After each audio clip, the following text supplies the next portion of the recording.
The president addresses the nation in his State of the Union address tonight. Joining us now is CBN White House correspondent Jennifer Wishon. Jennifer, a recent ABC News Washington Post poll shows diminishing faith in the president. In fact, only 37% believe he is making the right decisions for the country. So is he already a lame duck? Ephraim, I would say almost. We have the midterm elections coming up in November, a chance for Republicans to really make some gains in the U.S. Senate. And then, shortly after that, the attention is going to turn to the 2016 presidential race and the men and women vying to take the president's job. But I do think there is a window this spring, summer, and fall for the president to, work with members of Congress to try and move some of his initiatives down the field. The question is there the appetite? And we haven't seen that there has been an appetite for this White House to really try to make those deals with Congress.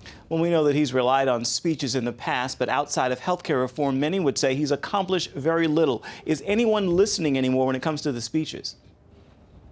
Well, certainly anytime the president of the United States speaks, the world listens. But I think his audience is learning from history. I mean, you mentioned healthcare reform.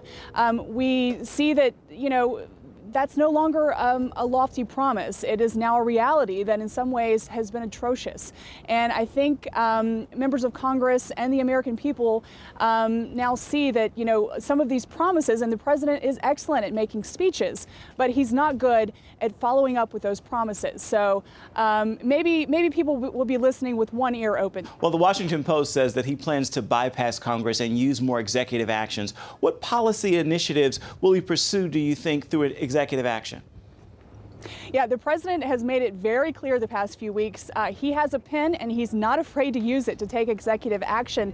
This speech, much to the president's dismay, is going to be about the economy, the still sluggish economy that has really plagued this president. And so I think when we see him trying to take these executive actions or taking these executive actions, it's going to be targeted actions to try and improve the economy. And we've seen him doing that the past few weeks, trying to bolster American manufacturing, helping to set up a manufacturing hub in North Carolina that partners, some of the cutting edge technology taking place at some of the universities in North Carolina with the private sector. We've seen him setting up these promise zones, which were actually something he spelled out in last year's State of the Union address, which encourages private investment in some of America's most economically distressed areas. So I think we're going to see him trying to take some targeted action that will finally, put some oomph behind some of these promises that he's been making about